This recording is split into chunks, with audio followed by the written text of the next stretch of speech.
Bonjour à tous, je suis le pasteur Christophe Blom, le pasteur de l'Assemblée chrétienne de Courcelles en Belgique, et ceci est l'émission Allô Pasteur, une émission dans laquelle je réponds à vos questions bibliques, théologiques ou qui concernent en général la vie chrétienne.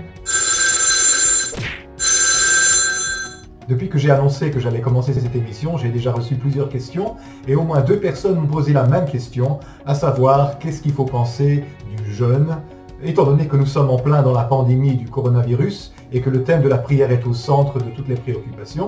Évidemment, le jeûne est indissociable dans la Bible de la prière.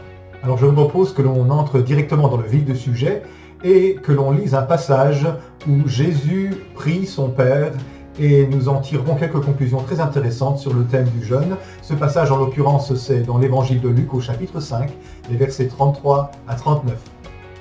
C'est le passage où des personnes viennent interroger Jésus sur le fait que ses disciples ne jeûnent pas et que eux, les pharisiens et les disciples de Jean-Baptiste, eux, passent du temps dans le jeûne. Alors le verset 33 dit « Et ils lui dirent, les disciples de Jean, comme ceux des pharisiens jeûnent fréquemment, et font des prières, tandis que les tiens mangent et boivent. Il leur répondit, pouvez-vous faire jeûner les amis de l'époux pendant que l'époux est avec eux? Les jours viendront où l'époux leur sera enlevé, alors ils jeûneront en ces jours-là. Il leur dit aussi une parabole. Personne ne déchire d'un habit neuf un morceau pour le mettre à un vieil habit, car il déchire l'habit neuf et le morceau qu'il a pris n'est pas assorti au vieux. Et personne ne met du vin nouveau dans de vieilles outres, car le vin nouveau fait rompre les outres, et il se répand, et les outres sont perdues. Mais il faut mettre le vin nouveau dans des outres neuves, et personne, après avoir bu du vin vieux, ne veut du nouveau, car il dit, le vieux est bon. Alors je voudrais faire une première remarque au niveau de la santé. On ne jeûne pas n'importe comment. Il y a des personnes qui sont à risque. Je pense notamment aux diabétiques, je pense aux personnes qui prennent des médicaments, aux personnes qui ont un mauvais état de santé. Il y a des gens qui ne peuvent pas se permettre de jeûner. Ils peuvent se consacrer à Dieu d'une autre manière. Mais même les personnes en bonne santé ne peuvent pas se permettre de jeûner n'importe comment. Ce que je veux dire par là, c'est que je connaissais autrefois un jeune homme qui jeûnait parfois 7 jours d'affilée, sans manger et sans boire. Alors que l'on peut passer beaucoup de jours sans manger et sans trop courir de risques, ne pas boire, c'est très dangereux pour la santé. Et je vous conseille de boire abondamment de l'eau, des liquides pendant votre jeûne, car ce n'est pas sage de jeûner sans boire. Alors aussi, je voudrais dire, en même temps, nous sommes en plein dans la pandémie du coronavirus. Il n'est peut-être pas sage de jeûner en ce moment et d'affaiblir ainsi votre système et votre système immunitaire et risquer d'avoir des complications si jamais vous devriez contracter cette maladie. Ces mises en garde étant faites, je voudrais qu'on parle de ce que Jésus nous dit dans ce passage. Au verset 34, Jésus dit « Pouvez-vous faire jeûner les amis de l'époux pendant que l'époux est avec eux? Les jours viendront où l'époux leur sera enlevé, alors ils jeûneront. » On voit donc qu'il y a un rapport entre le fait que Jésus soit parti, soit ôté de la terre pour monter au ciel, et le jeûne. Pendant que Jésus était avec ses disciples, il ne leur permettait pas de jeûner, mais depuis qu'il est parti, eh bien, le jeûne devrait faire partie de la vie chrétienne normale. Nous sommes dans le temps où Jésus est absent de corps, il est présent par son esprit, mais il est absent de corps, et donc nous sommes dans le temps où potentiellement le Seigneur peut nous demander de mettre du temps à part dans le jeûne. Alors le jeûne, c'est une manière de se mettre à part pour Dieu. C'est une manière de se rapprocher de lui et de s'offrir à lui plus pleinement.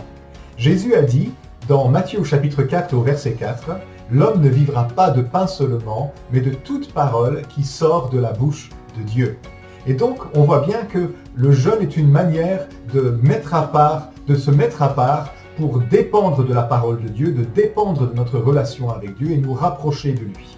Ensuite, Jésus nous parle de 2 paraboles qui sont en fait la même chose et nous ne nous rendons généralement pas compte que ces 2 paraboles sont une réponse directe de Jésus à la question qu'on vient de lui poser. Pourquoi est-ce que tes disciples ne jeûnent pas comme les pharisiens et comme les disciples de Jean-Baptiste? Beaucoup de personnes vont commenter ces 2 paraboles, à savoir la parabole de l'habit raccommodé et la parabole des outres neuves, sans tenir compte du fait que c'est une réponse de Jésus à la question du jeûne. Au verset 36, Jésus dit une parabole, « Personne ne déchire d'un habit neuf un morceau pour le mettre à un vieil habit. Car il déchire l'habit neuf, et le morceau qu'il a pris n'est pas assorti au vieux. Et personne ne met du vin nouveau dans de vieilles outres, car le vin nouveau fait rompre les outres, il se répand et les outres sont perdues. mais il faut mettre le vin nouveau dans des outres neuves. Qu'est-ce que cela signifie? Comme je viens de vous le dire, il s'agit là d'une réponse de Jésus sur la question du jeûne. Jésus parle ici d'une nouvelle manière de jeûner. Pas comme l'ancienne manière de jeûner dans la loi, telle que le jeûne était pratiqué parmi les pharisiens et même parmi les disciples de Jean-Baptiste. Il est en train de nous parler d'une manière spirituelle de jeûner, une manière nouvelle de jeûner. Et Jésus ne veut pas que ses disciples soient assujettis à l'ancienne manière de faire, parce qu'il leur réserve, après son départ, quand le Saint-Esprit viendra, une nouvelle manière de jeûner, une manière de jeûner dans l'esprit, et il ne veut pas que ses disciples prennent d'ores et déjà de mauvaises habitudes. Et c'est pour ça que Jésus nous dit qu'il ne faut pas prendre une pièce de vêtement neuf pour le coudre sur un vieux vêtement, la déchirure serait pire. Il ne faut pas prendre du vin nouveau pour le mettre dans les vieilles outres, car les vieilles outres éclatent, mais il faut prendre du vin nouveau et le mettre dans de nouvelles outres, car alors nous serions capables de supporter cette nouvelle manière de jeûner que Jésus va nous apprendre, que Jésus va nous montrer dans le Saint-Esprit, ce qui serait différent de ce qui se faisait avant. Et Jésus ne veut pas que ses disciples soient habitués à pratiquer les anciennes choses de la loi pour éviter qu'il les perpétue dans la nouvelle alliance. Alors je voudrais préciser un principe de base dans le jeûne chrétien. On ne jeûne pas pour recevoir. Dieu donne ses bénédictions gratuitement, sans effort de notre part. C'est par la grâce, c'est par la foi, et ça ne vient pas de nous, c'est la bonté du Seigneur. Alors on ne jeûne pas pour recevoir, mais on jeûne pour donner. On jeûne pour se donner. Jeûner, c'est une manière de se donner à Dieu, de se mettre à part pour Dieu. C'est pas une manière de lui extorquer des bénédictions, parce que Dieu est un Dieu généreux et il n'a pas besoin qu'on jeûne pour nous les donner, mais c'est une manière de se donner à Dieu, c'est une forme de mise à part, une manière de prier qui n'est pas par des paroles, une manière de prier qui est par un acte complet de mise à part pour Dieu. Alors arrêtons de jeûner de la vieille manière religieuse et légaliste, comme si nous étions encore un vieux vêtement ou comme si nous étions encore une vieille outre. Jésus a quelque chose de bien meilleur pour nous. Mais malheureusement, beaucoup de personnes sont têtues et elles s'accrochent aux vieilles choses et ne les abandonnent pas facilement. Si toute votre vie, on vous a dit que jeûner, en jeûnant, vous alliez arracher des bénédictions à Dieu, en jeûnant, vous alliez obtenir des choses que vous ne pourriez pas obtenir autrement, qu'en jeûnant, vous alliez recevoir le Saint-Esprit, ou je ne sais trop quelle autre bénédiction que vous souhaiteriez recevoir de Dieu, évidemment, vous allez peut-être avoir du mal avec ce que je suis en train de vous dire. Ne soyez pas têtus. Jeûner n'est pas une manière d'arracher des bénédictions à un Dieu qui ne veut pas nous les donner. Jeûner est une manière de se donner à Dieu, une manière de lui dire « je t'aime », une manière de dépendre de lui, une manière de lui montrer notre consécration, notre mise à part. Ce n'est pas une manière de lui soutirer des bénédictions. À l'époque de Jésus, figurez-vous que les personnes à qui Jésus parlait étaient des personnes têtues. Alors il y en a peut-être parmi nous encore aujourd'hui. Jésus clôture cette parabole en leur disant « Il n'est personne qui, après avoir bu du vin vieux, ne veut du nouveau, car il dit le vieux est bon. » Alors, en effet, en l'occurrence, le vin vieux, généralement, est meilleur que le vin jeune. Alors, je ne sais pas pour vous, les goûts et les couleurs, ça ne se discute pas, mais moi, je préfère du vin qui a mûri à du vin qui est jeune et qui n'a pas mûri. Je préfère des vins plus âgés. Évidemment, c'est sur ça que Jésus est en train de jouer ici. Mais ce que ça signifie, c'est que quand on est habitué au vieux système des choses, à la vieille manière de faire, à la religion et aux habitudes, eh bien c'est difficile d'abandonner ces vieilles choses pour rentrer dans les nouvelles. C'est ce qu'on appelle la néophobie. Alors je ne sais pas si vous êtes au courant de ce terme. La néophobie, c'est la peur de ce qui est nouveau. Les petits-enfants ont ça généralement, on appelle ça la néophobie des nourrissons. Quand vous avez donné du sucré à un enfant au début, quand on commence à le faire entrer dans l'alimentation solide, eh bien, il va rejeter la nourriture salée, parfois il va même la cracher, parce qu'il n'a pas l'habitude, il a l'habitude du sucré. Et le salé, ça va pas aller pour lui. Eh bien, quand on a une expérience nouvelle et qu'on veut rentrer dans quelque chose de nouveau, on peut parfois avoir une réaction de rejet parce que ça ne correspond pas à ce qu'on nous a dit avant. Alors je ne sais pas si on vous a mal parlé du jeûne et qu'on vous a dit que le jeûne était une manière d'arracher des bénédictions, d'être rempli du Saint-Esprit, d'obtenir la puissance ou je ne sais pas quoi. Eh bien, allez peut-être avoir du mal avec ce que je suis en train de vous dire. Parce qu'en fait, mes amis, Dieu donne le Saint-Esprit gratuitement, sans condition. Il n'a pas besoin que vous vous fassiez souffrir pour le recevoir. La présence de Dieu, la puissance et l'exaucement à la prière, ça ne dépend pas du jeûne, ça ne dépend pas de la souffrance. Ça dépend simplement de la volonté de Dieu. Et nous avons un Dieu bon qui veut nous bénir. Malheureusement, encore beaucoup de chrétiens sont religieux. La religion n'est possible que si Dieu est hostile et nous avons besoin de l'amadouer. Nous avons besoin de changer son opinion, de lui soutirer quelques bénédictions. Et alors, pour beaucoup de personnes, le jeûne est une manière de soutirer des bénédictions à Dieu, d'obtenir ce qu'il ne nous donnerait pas autrement. Et donc, nous avons besoin de nous humilier, nous faire souffrir, je ne sais trop quoi encore, pour obtenir ces bénédictions. Moi, je peux vous dire, les amis, ce n'est pas un jeûne auquel Dieu prenne plaisir. Dieu ne prend pas plaisir à un jeûne où l'homme se fait du mal et s'humilie pour essayer d'obtenir quelque chose de lui. Dans le prophète Ésaïe, au chapitre 58, le verset 5 dit « Est-ce là le jeûne auquel je prends plaisir, un jeûne où l'homme humilie son âme, courber la tête comme un jonc et se coucher sur le sac et la cendre. Est-ce là ce que tu appelles un jeûne? Un jour agréable à l'Éternel. » Vous voyez, Dieu ne prend pas plaisir à ce que l'homme s'humilie et se fasse souffrir. Je suppose que vous êtes comme moi, jeûner c'est pas facile. Hein? Quand on met du temps à part dans le jeûne, immédiatement, quand la pensée nous vient à l'esprit que l'on va jeûner, la faim commence déjà à venir. Hein? Moi, quand je décide de mettre du temps à part dans le jeûne, j'ai déjà immédiatement faim. C'est parce qu'on a une grande dépendance vis-à-vis de la nourriture. Et vous pensez que Dieu, il prenne plaisir au fait qu'on se fasse souffrir. Alors, si vous pensez ça, et que vous pensez qu'il y a un mérite, une vertu à la souffrance et à la faim, alors les personnes qui sont en train de vivre dans des pays en famine, elles devraient être bien plus proches de Dieu que nous, étant donné que ces personnes-là jeûnent un jour sur deux, et bien mangent une fois par semaine parfois. Vous voyez, Dieu n'est pas un Dieu qui a besoin de nous voir ramper, de nous voir peiner et souffrir pour pouvoir nous bénir. Ça, c'est l'essence de la religion.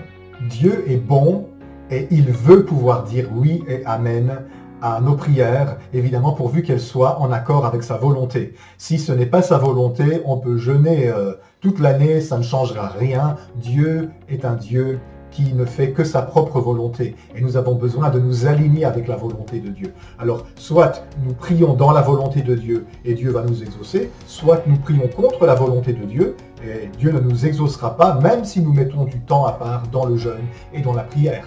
Le jeûne n'est pas une manière d'arracher des bénédictions du Seigneur. Le jeûne est une manière de se donner au Seigneur, de se mettre à part pour lui complètement pendant un temps. Parfois, voyez-vous, les mots ne suffisent pas. Parfois, dire au Seigneur « Je t'aime et je te donne ma vie », nous sentons dans notre cœur que ce n'est pas suffisant. On n'arrive pas bien à exprimer ce qu'on ressent et on n'arrive pas à faire vrai ce qu'on essaye de dire avec notre bouche. Eh bien, jeûner, c'est une manière de parler à Dieu, mais plus avec des mots, mais avec des actes. C'est une manière de lui montrer notre mise à part. C'est une mise à part concrète. C'est comme si nous lui disions « Seigneur, tu es plus important pour moi que la nourriture. Tu es plus important pour moi que l'air que je respire. Mais bon, je ne peux pas arrêter de respirer pour te le montrer, mais je peux arrêter de manger pour te montrer que je dépends de toi, je dépends de ta parole. Je veux mettre ce temps à part où même mes besoins primaires, eh bien, je les mets de côté parce que tu es le vrai besoin primaire de ma vie, tu es le premier besoin, tu es plus important pour moi que le manger et le boire. Tu es ma raison d'être, tu es la chose la plus fondamentale dans ma vie. Alors, généralement, nous ne nous rendons pas compte à quel point la nourriture prend de la place dans notre vie jusqu'au jour où on met du temps à part dans la prière.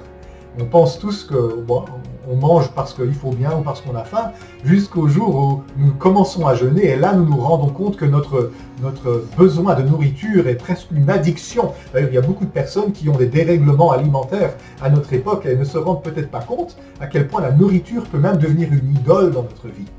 Il y a des personnes, quand elles sont tristes, elles courent vers le frigo pour se consoler.